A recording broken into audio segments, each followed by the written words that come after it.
Welcome back, putos. Let's peel out of here right off into the sunset, or maybe even the fog, kick some rocks, and get into this next video. Let's go. Alright, it has been a hot minute on the videos. Pulled a Dryvan for a couple days, helped an agent out who needed a couple loads, moved out of Denver up to Montana. Nobody wanted to take him. They paid good going up, but there's no freight up there. It's dead. So you're pretty much deadheading somewhere. So we just took him up, deadheaded back home. Well, look at here, look at here. We got the pretty girl pulling in.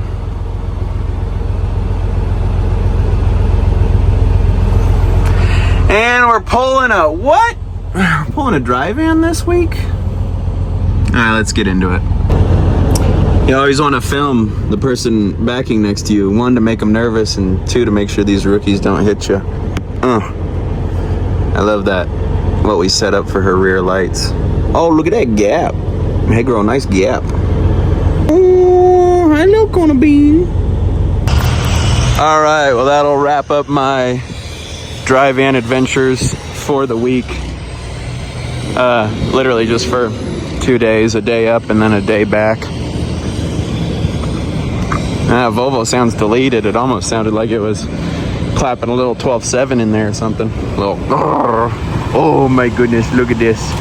Look at this, she's watching. She's like, where's my mom?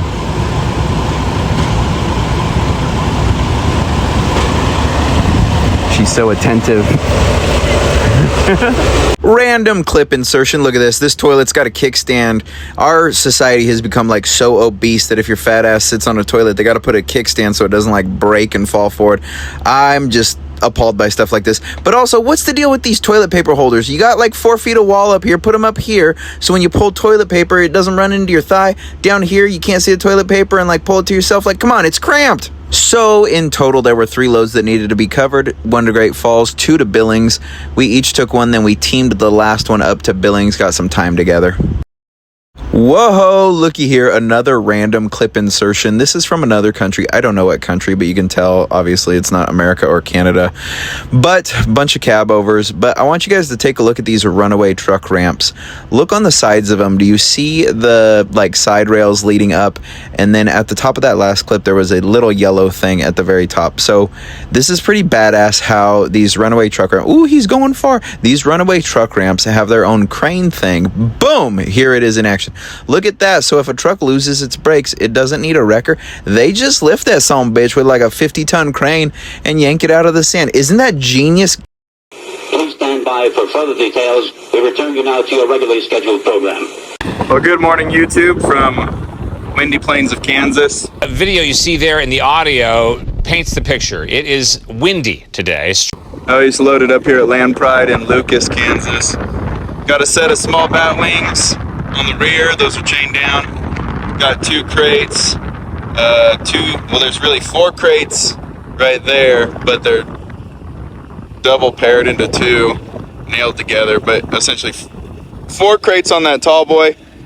Then we got brush hog right there, chained down on this side, strapped over. But beautiful morning. Besides the wind, it makes a heck of a time for throwing straps. All right, same stuff, different day. Some Land Pride tractor equipment. Had a hard time fitting it all on here. You actually load up in 2 different places, and the first place that loaded me did not load their portion well. So we had to unload everything except that back piece, the little bat wings. But we are crammed on here. Got every little bit of this deck working. So unfortunately, those were the only 2 clips I got of that tractor implement load. That was a 6 delivery from Jacksonville all the way down to Homestead, Florida. That runs the entire state of Florida except for Key West and then the Panhandle like Tallahassee. But anyway, I had several deliveries. I reorganized them that way. I finished up in Jacksonville, and then I ran up north into one of the Carolinas, and I took a load of aluminum sows into Kentucky, right across the border from Evansville. Apologies, I had a week off. I had emergency dental work I had to get done, and it's hard filming when you get back. It's hard getting back to work after a week off, let alone also filming and just hustling through. So apologies for the bad content and just bouncing around a lot in this video. All right, we are only 74,640. Doodle-doo, doodle-doo. What's up, guys? Sorry I have not been filming much. I'm on a load of this aluminum I'm gonna turn the camera around and tell you about it. All right, so I'm on this load of aluminum, grossed out at 74,000. My empty weight's like 31,200. So what is the math on that?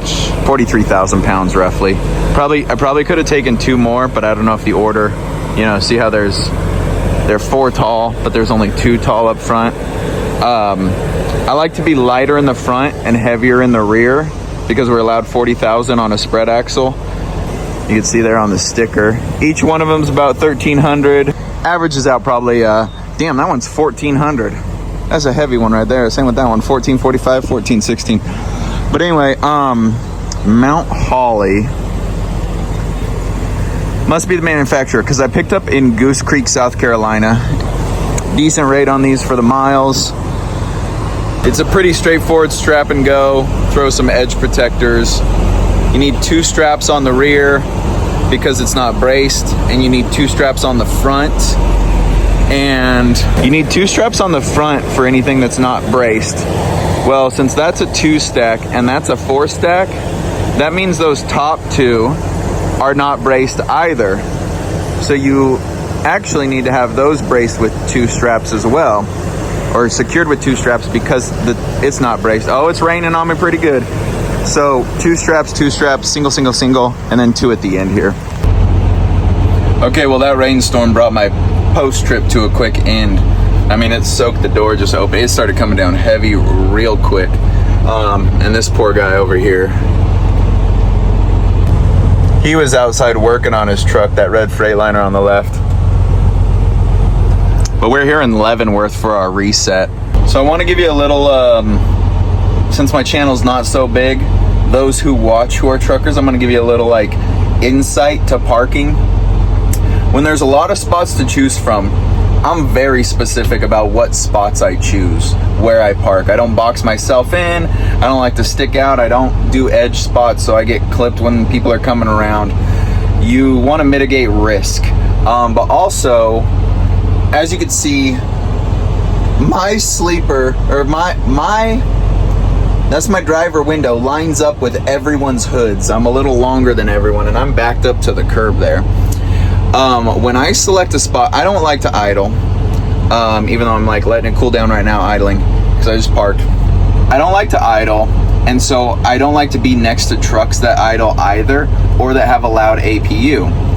And I'm in Leavenworth, Indiana, and one thing I look for is, this is the little secret, if there's a day cab, if there's a drop trailer. I know people aren't sleeping in day cabs for the most part. I know people, you know, a drop trailer guy might have taken the truck home or whatever, so the driver and the truck aren't going to be there. So I'll put, if there's a drop trailer, I'll put that on my driver's side because my head is on the driver's side. Also, I'll look for trucks. I don't know if you can make out, that truck next to me is from Leavenworth. So I will park next to local trucks because there's a chance that that guy's from Leavenworth. We're in Leavenworth. He parked here and, you know, went home for the weekend. So that truck's empty, not going to idle. APU's not going to fire up. So I look for spots like that. There's a few things that go into it. Mainly just not boxing myself in, not going to get clipped. I'll back in. If it's a full truck stop, pretty full, I'll back in between 2 trucks to mitigate my risk of being hit versus a spot with an empty spot next to me, because then that gives me risk of someone else backing up next to me. Whereas if I'm taking the spot that's only one and there's a truck on each side, I know those guys next to me, they're parked. I'm not going to have to worry about getting hit. So I like curb spots too, next to grass or anything, one, you know, especially on the driver's side. I would have hit that curb spot over there by that guy that is working on his truck, but unfortunately that would put me blocking another curb spot. They're short spots, I stick out a bit, so I don't like blocking a spot and wasting a spot. So just a little tidbit for if you're on the road finding a parking spot for a reset or for a 10-hour or anything like that. So yeah, here's a video of that load again. Once again, I mentioned I have not been filming so much because I was not feeling well the other week. I had some tooth pain, sinus infection, I think. So I had to go home for a week and get some tooth work. What up, man? Good morning. We are offloading here in Hawesville, Kentucky. Southern Wire Co. or something like that. These aluminum saws. Brought these out from South Carolina.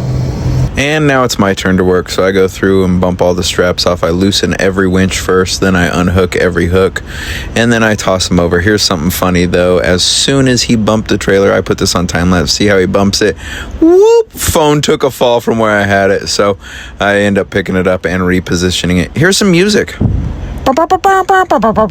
I'm just kidding. It's like Charlie Chaplin time-lapse here.